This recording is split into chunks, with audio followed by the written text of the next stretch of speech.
site of Therapy site in Bulawayo. Today we are unveiling our fourth neighborhood watch patrol car here in Sunninghill. And the first car is was Matantope, and then followed by Brental, then Whitestone, and Sunninghill is the fourth car.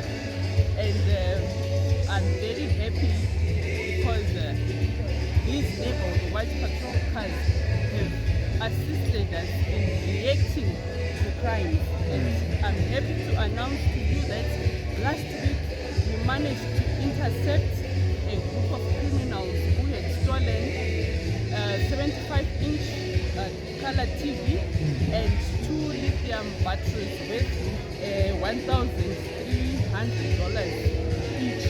And I want to encourage other police stations to follow this community policing initiative, because it's giving us results, and we are managed to catch criminals at the same time